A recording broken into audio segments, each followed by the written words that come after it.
Hello everyone and welcome back to Sendik's Weather channel, where today we will be looking at the latest from the models for the next 2 weeks, because things are starting to look quite interesting on the Sendik's Weather channel. By the way, do you like my background? It's brand new. It's got winter and autumn in there because we are in like a transitional period, and maybe this side, not this side, might be on the way. We'll have to wait and see how things develop. But if you do enjoy today's video, consider leaving a like and subscribing to the channel. I do appreciate your continued support on the road to 3,000. We're only about 300 away already. We've gained 600 in the last month, which is ridiculous. Thank you all.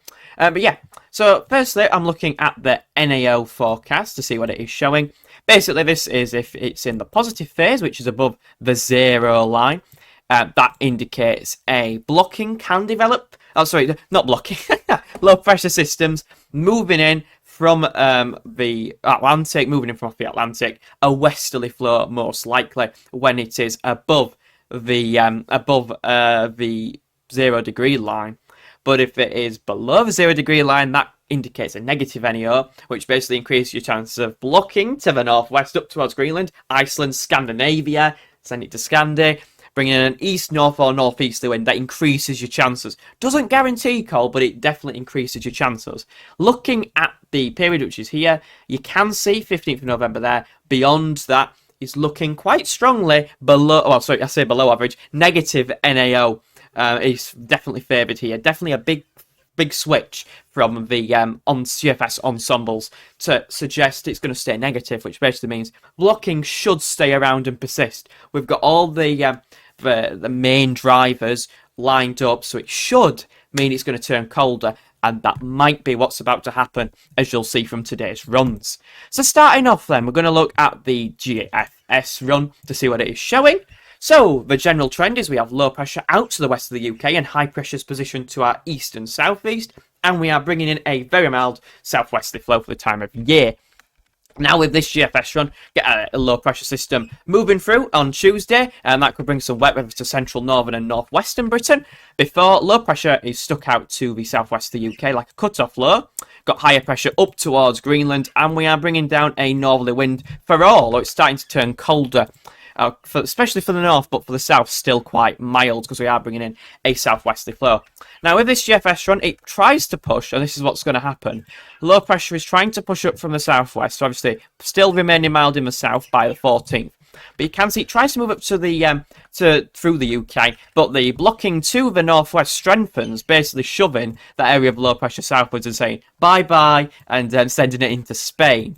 So if you look here, that low pressure is getting shoved out to the southwest of the UK, turning the winds into an easterly direction, so turning colder. But the GFS being the Grinch model today has extreme blocking out to the northwest of the UK. Look at that, a massive blocking feature out to the northwest of the UK. Low pressure sliding in from the northwest, which I really cannot see this happening, by the way.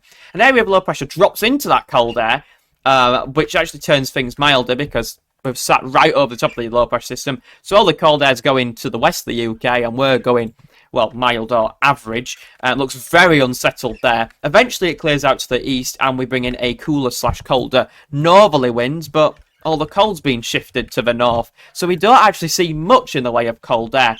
However, as I've just said, this is very much a Grinch model. There's lots of blocking out to the northwest that would definitely encourage colder northerly Arctic winds. But this run decides to be the Grinch and drops in a low pressure system, which is very unrealistic.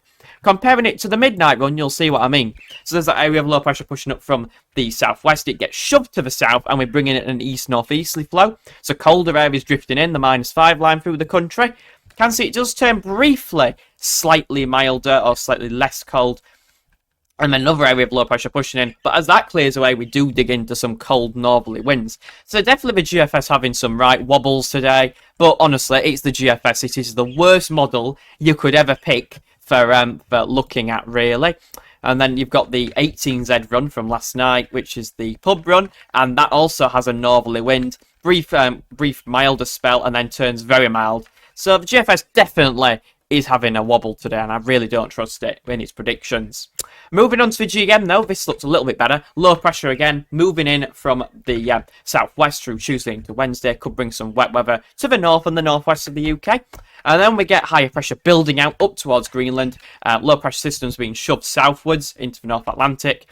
and we do turn things colder. Now, we are very close to the high pressure, so northern northwesterly influence, but still quite cold, mostly dry, besides maybe in the north and the northeast. By the end of the run, by day 10, we have higher pressure in the Atlantic, low pressure over Denmark, winds in from a northerly direction, so turning colder for all by the very end. And then we've got the ECM WF run. Again, oops, that's the wrong chart. We've got low pressure systems out to the west of the UK and southwest, high pressure building in the North Atlantic. Now, the ECM has had a big tendency to show higher pressure close to the UK, so we actually bring in it's still quite cold and maybe frosty for all, does clear away that milder air and that low pressure system to into the North Atlantic. But you can see that it is cold because we are bringing the wind from a north-northwesterly flow. Eventually, by day 10, higher pressure really retrogresses up towards Greenland in the North Atlantic, and it turns cold for all, with wintry showers possible in the north and the east. And then you can see eventually lower pressure systems moving in from off the Atlantic by the end of the run. But as we've already discussed, looks like a negative NEO is going to dominate, so that high pressure should remain towards Greenland if things go right. So, all to play for on that front is what I'd say. And then we've also finally got the AIFS model, which is the most accurate one. That's my opinion. Debate in the comments if you want, but it had a 25 to 30% higher accuracy rate than the ECM model. This is the ECM artificial intelligence one. Shows you the wrath of AI is coming, doesn't it? No, it doesn't. It doesn't at all. But you can see again, very similar trend. Lower pressure out to the southwest of the UK, beginning to get shoved southwards. Actually clears through the UK and into France. But you can see though with this, higher pressure in the North Atlantic up towards Greenland, a big blocking feature, and the winds are in from a direct northerly flow, turning colder for all with this one. Turning quite cold, maybe quite frosty, and a few wintry showers in the north and the northeast, before eventually into the longer term, higher pressure begins to slip southwards and low pressure to the north, going into more of an Atlantic-driven westerly flow. Again, really can't see this happening. The models love to revert back to a mild bias, especially at the end of their runs, which is why the ultra-long range is not to be trusted.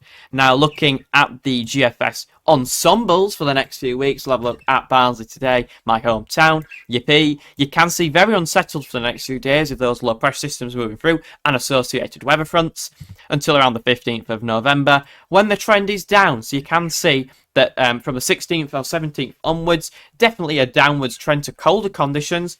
By the way, in the UK, -5 is sort of your threshold for colder conditions. Can see some very cold runs mixed in.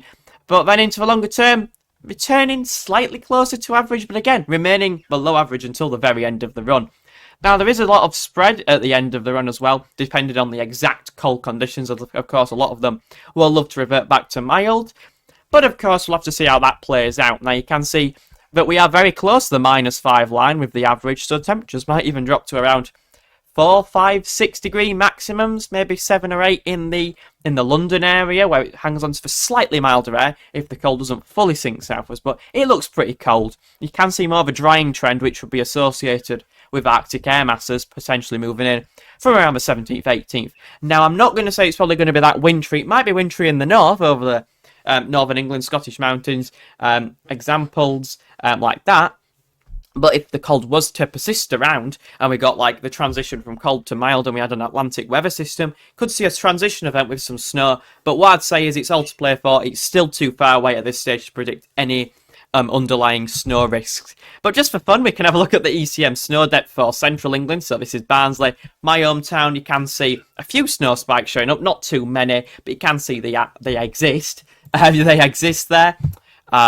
But it's nothing too crazy, but there's a few there, you never know. Wouldn't rule out the risk of a few wintry showers potentially if we get into a north or easterly flow in the longer term. Looking at the ECM average, now this has changed a lot. You can see remaining above average for the next few days up to around the 15th, and then a drop. So looking below average, probably not as encouraging, but that's because there's so many milder runs due to a low pressure system, which some of the runs really can't distinguish where it's going to go. So we have the higher pressure up towards Greenland, but we've got a lower pressure to the south of that. Is that going to move into the UK? Is it going to be shoved out to the southwest due to the high pressure? Or is it going to slide into parts of Eastern Europe or into France? That's to be decided. But I would say the most likely scenario is for low pressure to retreat back into the Atlantic and diminish under the pressure of the high pressure is the most likely scenario. So definitely probably favouring colder conditions by a long shot, I'd say, at this stage. And the AI ECM model by comparison as well has been very, very consistent, showing colder conditions developing through the UK. Looks cold for about 5 days there, but it could be longer than that. As I said before, a lot of the model runs love to revert back to mild. That's their default pattern. The westerly flow is the default pattern of these models. So subject to change in the longer term. But yeah, definitely looking colder. Potentially some wintry risks, but I'd probably say most favoured in northern England and Scotland for now, especially over higher ground, 200 metres plus. But of course, that might all change as we move through into the latter half of the month, and I'll keep you posted. Might be a 12Z update tonight as well, depending on the models and how busy I am. You know, I'm a busy guy. But hope you all enjoyed today's video. It definitely looks to turn colder, so you might want to get your coat back out. I'll get me Send It coat back out and me Send It t-shirt. And yeah, thank you all for watching. Comment, like, subscribe and all that good stuff, and I'll see you all in the next one. Bye-bye, everyone.